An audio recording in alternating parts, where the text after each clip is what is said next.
जो मिनिस्टर ने बोला है, तो एक शायर ने बड़ा अच्छा शेर कहा था कि लगेगी आग तो सब आएंगे जद में। यहाँ थोड़ी मेरा मकान थोड़ी है, अगर महंगाई की मार पड़ रही है तो 20 पे भी पड़ेगी, महंगाई की मार मार रही है। अच्छा। और बिल्डोजर का ड्राइवर अगर बदल गया, सोचिए अगर बिल्डोजर का ड्राइवर बदल गया तो आज इधर चल रहा है कल उधर चलेगा।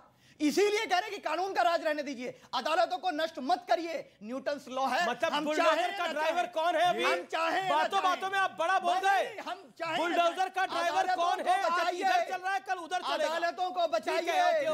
आज ये कह रहे हैं कि अगर दंगाइयों पर कार्रवाई होगी तो कार्रवाई हिंदुओं की दुकानों पर होगी, कार्रवाई हिंदुओं के मंदिरों पर होगी। ये कहने का काम है, ये काम हिंदुत्व के गुंडों पर होगी। हिंदुत्व के गुंडे को 70% नहीं 70.5% हिंदुत्व के गुंडे हो गए, हमारे भाई हैं। कोई कुछ सवाल पूछा जाता है, सबू 30 सेकंड में जवाब।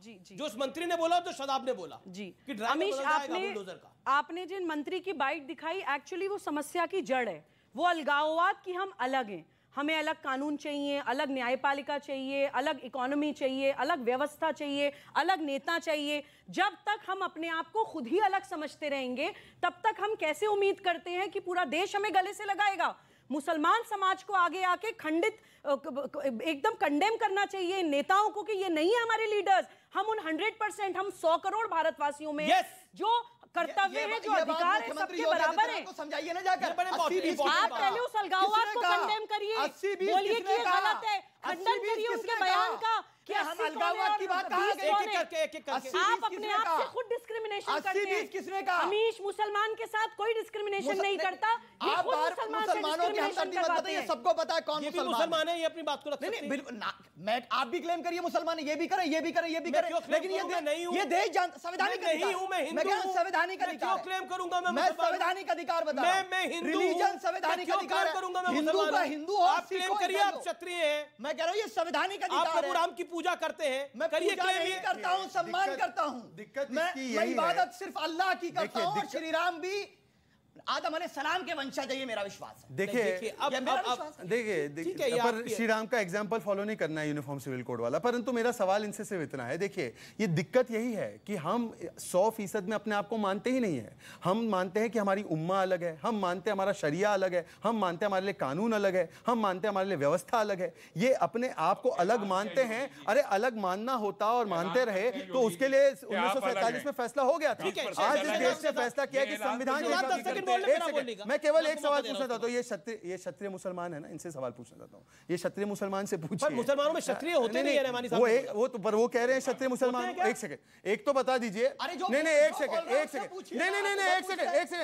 सेकंड, मेरा सवाल बहुत महत्वपूर्ण है। क्षत्रिय मुसलमान है, सेकुलर है, एकदम सब सेकुलर है, नहीं है बहुत सेकुलर है। हमने तो देखा है कई मंदिरों में इफ्तार कराई जाती है। ये एक बार ये क्षत्रिय मुसलमान ये पहल कर दे कि मैं मस्जिद में हनुमान चालीसा करा रहा हूँ, ये क्षत्रिय मुसलमान है। बोल दीजिए आज, करिए आज, बोल दे कि मैं अपनी अगली मस्जिद में जाकर हनुमान चालीसा करा रहा हूं। ये एक तरफा सेकुलरिज्म का गंगा बहती रहे। अरे हां करने वाले आप क्या बात कर रहे हैं? आज हां करने वाले आप अतिक्रमण, आज आइए अगर हनुमान चालीसा मस्जिद में हो जाए तो अतिक्रमण हो गया। श्री राम अहिंसा के विरोधी। अरे पर हिंसा के विरोधी। दूसरी बात, रहमानी साहब को समझ आ गया काम क्षत्रिय मुसलमान है। सुन लो भाई, सुन लीजिए।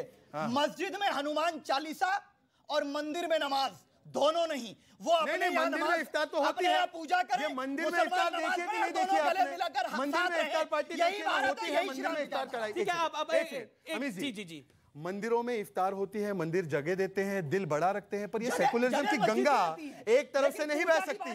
यही मेरा पॉइंट है कि सेकुलरिज्म की गंगा को एक तरफ से बहना अब बंद होना पड़ेगा। सेकुलरिज्म सबको फॉलो करना है।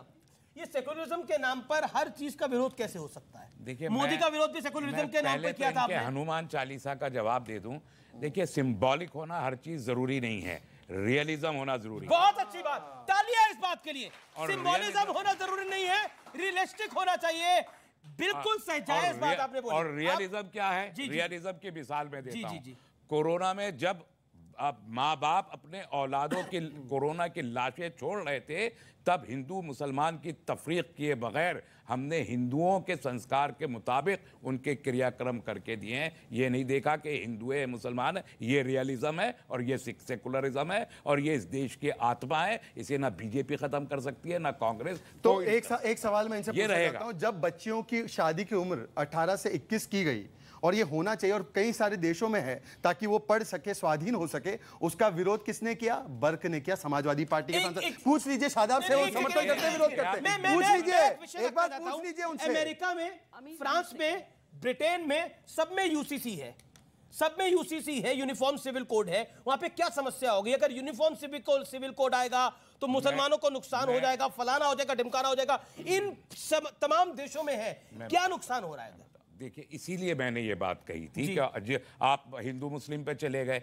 मैंने इसीलिए कहा था यूसीसी एक इंटेलेक्चुअल डिबेट है, ड्राफ्ट आने दीजिए ना। ड्राफ्ट आ जाने के बाद उसमें जो अच्छी चीजें, हमको यूसीसी से प्रॉब्लम नहीं है। We can not reject UCC outrightly. ठीक है, हम नाम लेते हैं यूसीसी को रिजेक्ट नहीं कर सकते। हम ये कह रहे हैं क्या आता है यूसीसी को लेकर जिस प्रकार पर अमेरिका में क्या तकलीफ हो गई? नहीं, अगर जिस प्रकार का यूसीसी लाना चाह रहे हैं, अगर किसी को प्रेम है यूसीसी को चला जाए अमेरिका, फ्रांस। हिंदुस्तान में जो डाइवर्सिटी है वो कायम रहेगी। अगर डाइवर्सिटी को अफेक्ट करेगा तो वहां पर भी है, अगर डाइवर्सिटी को अफेक्ट करेगा, अगर किसी का डिस्क्रिमिनेशन करेगा तो उसके खिलाफ है। ठीक है, ज्यादा तकनीकी चीजों में जाए बिना मैं आपसे एक सवाल पूछना चाहती हूँ। इंटेलेक्चुअली साउंड होना चाहिए, क्योंकि देखिए बड़ी इंटेलेक्चुअल्स की बात हो रही है यहाँ पर। जी अमीश, मैं चाहती हूँ कि बहुत सिंपल, एक इवन 10 साल के बच्चे को भी समझ आ जाए। शरिया के हिसाब से 12 साल से 14 साल तक की बच्ची के साथ निकाह कर सकते हैं। शरिया के नाम पे, मिस्यार मैरिज के नाम पे 80 साल का बूढ़ा 12-12 साल की बच्ची के साथ दुष्कर्म करता है मिस्यार मैरिज के नाम पर। क्या ये वजह काफी नहीं है आपके लिए यूनिफॉर्म सिविल कोड लाने के लिए? इतना कारण काफी नहीं है? आप मुसलमान समाज का अगर रिप्रेजेंटेशन करते हो, छोटी छोटी बच्चियां हमारी कौम की, हम सक्षम है अमीश, हम पढ़े लिखे हैं, हमें नेशनल मीडिया में प्लेटफॉर्म मिलता है, उन बच्चियों की आवाज हम यहाँ नहीं उठाएंगे तो कौन उठाएगा? जवाब सुनेंगी? जी जवाब सुन लीजिए। बताइए। हम यूसीसी की जब बहस करते हैं तो क्या वो, मैंने शुरू में भी ये बात कही, क्या यूसीसी हम इसलिए लाना चाहते हैं कि हम इस्लाम के खिलाफ हैं? सर आपके लिए सवाल है, अगर यूसीसी लागू होता है तो महिलाओं को बराबर का अधिकार मिलता है, शायद इसीलिए आपको उससे दिक्कत है। पता ही नहीं है। नहीं सवाल पूछा जिससे वो जवाब देगा। उसका क्या ड्राफ्ट है बेटा, ये तो पूछिए इन लोगों से। क्या सवाल है आपका? चाहे वो पहले आप इंटेलेक्चुअल है कि नहीं है? चाहे वो हिंदू माइनॉरिटीज हो, चाहे वो मुसलमान माइनॉरिटीज हो, क्या आपको नहीं लगता कि यूसीसी उनको एम्पावर करेगा? बेटा यूसीसी के बारे में बहस हम उस वक्त कर सकते हैं जब हमारे पास कुछ हो कि ये होगा यूसीसी। तो फिर ऑल अभी India Muslim UCC personal law केवल एक क्यों शब्द बोला? है, यूनिफॉर्म सिविल कोड एक शब्द है मात्र। ठीक है, एक सवाल इस तरफ से ले लो, सवाल आपका भी लूंगा, पहले आप बोल ले। सवाल मैडम से है, अभी मोड़ा मंत्री जी ने गलत बोला है। अभी 2 दिन की बात है, ताजमहल में बाबा जी जाते हैं, उन्होंने बोलते हैं हम अंदर जाएंगे तो सिक्योरिटी से पहले बहस करते हैं, कहते हैं हम शंकर भगवान को देखने आए। हम 70 साल से भी शंकर भगवान, हमें पता नहीं, हमें तो कल पता है, परसों लगा है वहाँ शंकर भगवान है। ताजमहल में, ताजमहल तो भड़काने वाले कौन करे? बाबा जी क्या कर रहे हैं? हिंदू लोग आओ, इसमें शंकर भगवान को ढूंढो, कौन करवाए? बाबा जी करवाए। कुछ लोग कुछ ऐसा नहीं है कि सिर्फ एक तरफ से, दोनों तरफ से प्रोग्रेसिव बात होती है, यही कहने का मतलब है। नहीं, दो तरफ होती है, भड़काना दोनों तरफ से हो। मैन सिक्योरिटी से बहस करे देश को हम हमेशा रक्षा करते हैं। ताजमहल में तेजो महल ढूंढ रहे हैं वो। जी मतलब ये बताइए, हमें पता नहीं। ये अच्छा सवाल है। ये ताजमहल में तेजो महल एक जनाब ढूंढने के लिए निकल गए हैं। जी एक बाबा जी। अमीश प्लीज मुझे कुछ सेकंड्स दीजिएगा, बहुत महत्वपूर्ण सवाल है इस समय देश की परिस्थितियों को देखते हुए। मैं मानती हूं कि हाँ कुछ जगह हमें आक्रोश देखने को मिल रहा है, लेकिन मेरे भाई मुसलमान होने के नाते क्या हमें ये नहीं सोचना चाहिए कि पूरा देश इतने सालों से कह रहा था कि 40,000 से ज्यादा मंदिर विध्वंस कर दिए इस्लाम के नाम पर, क्या ये इस्लाम है? क्या मुसलमान को आगे आके नहीं कहना चाहिए था कि हाँ ये गलत है? श्री राम मंदिर की लड़ाई 500 साल के बाद मंदिर कोर्ट से जीत के बनवाना पड़ा, क्या हमें मुसलमानों को आगे आके थालियां सजा के राम मंदिर सजाने आगे नहीं जाना चाहिए था? 3 मंदिर अमीश प्लीज, सिर्फ 3 मंदिर, बाकी सब छोड़ दीजिए। मैं गारंटी देती हूं आज नेशनल इस मंच पे, न्यूज 18 के मंच पे, कि अयोध्या, मथुरा, काशी 3 मंदिर पूरे सम्मान, सुरक्षा और पूरे मोहब्बत के साथ जिस दिन मुसलमान जाके सजाएगा बिना कोर्ट से लड़े, उस दिन ये लड़ाई हमेशा के लिए बंद हो जाएगी। आप मेरी इस बात को याद रखिएगा।